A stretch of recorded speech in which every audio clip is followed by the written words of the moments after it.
Have you ever wondered if the subway station you pass every single day might hide a door that doesn't exist on any map? A door that only appears to those who were never supposed to find it. And if you ever step through it, you may never come back. This isn't just a story. This is what happened the night one man stumbled into a place New York City has long forgotten to admit exists. The city never truly sleeps. Even after midnight, the subway rattles under the streets, carrying the last wave of tired workers, wandering drunks, and lonely souls back to where they belong. That night, Edward was just another face on a half-empty train. Earbuds in, head down, he was barely paying attention as the car rocked through familiar stops. But then, something strange happened. The train screeched to a halt at a platform he had never seen before. The peeling wooden sign above the platform read a single word, Woolworth Station. Edward froze. He'd lived in New York his whole life, and he knew the subway like the back of his hand. But this station wasn't on any map, wasn't on any schedule, wasn't supposed to exist. Even stranger, people were stepping off.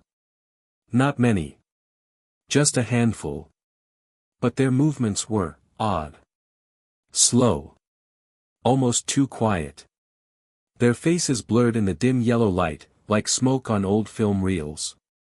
Against every ounce of reason, Edward's curiosity won.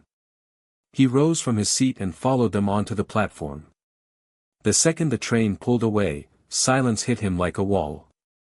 The platform was drowned in a sickly yellow glow, and the walls were plastered with ancient advertisements, war bonds, soap brands, movie posters, all decades out of date. Edward pulled out his phone. No signal. Just a dark, empty screen. Ahead, the figures drifted toward a staircase. Without thinking, Edward followed. The air grew colder with every step. When he reached the top, he found himself in a massive underground hall. It looked like a station, but older, darker, wrong. Hundreds of people sat silently on wooden benches. Their clothes were from another era, hats, long coats, vintage dresses. Nobody looked up.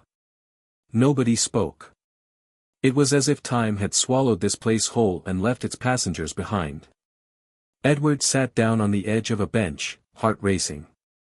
His hands were trembling as he scanned the faces. Pale. Hollow. Lifeless. Then, one of them turned to him. A woman, hair pinned back, eyes completely dark. She spoke in a broken whisper. "You don't belong here. Not unless you've chosen your seat." Edward's blood turned to ice. "What is this place?" he stammered. "Where am I?" The woman tilted her head, her lips barely moving. "This is where they wait. The ones who never go back." Before Edward could respond, the silence shattered. An old crackling announcement boomed through hidden speakers, the voice warped and distorted, "Train arriving, last stop." Every single person in that hall stood at once. Their movements perfectly in sync. They turned toward a massive set of iron doors at the end of the hall. The doors groaned as they opened, revealing nothing but endless blackness on the other side. Edward's chest tightened. He tried to move, tried to run, but when he turned, the staircase was gone. The only path led back into the hall, back toward the waiting crowd. And now they were staring at him. Not blinking. Not breathing. Waiting. Sweat dripped down his neck as panic consumed him. He fumbled for his phone, praying for any connection. And then, suddenly, the screen flickered to life. There was signal. But the network name wasn't one he recognized. It read, Woolworth 1953. His phone began to ring. Edward's breath hitched. On the screen, the caller ID showed something impossible. His own number. His own name. His own phone, calling him. Shaking, he answered.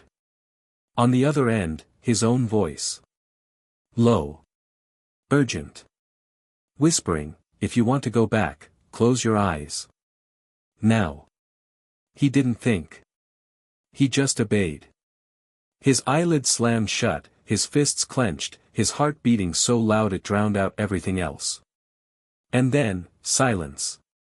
When Edward finally opened his eyes, he was standing on a regular subway platform. The familiar rumble of trains, the chatter of passengers, the neon lights, everything was back to normal. People walked past him like nothing had happened. But something was wrong. In his hand, clenched so tight it cut his palm, was a ticket. A subway ticket made of thick, yellowing paper.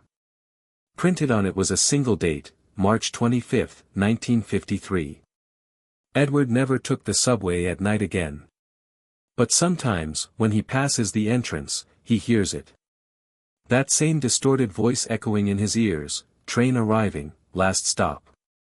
And he knows, deep down, that Woolworth station is still there. Waiting. Watching. Calling him back.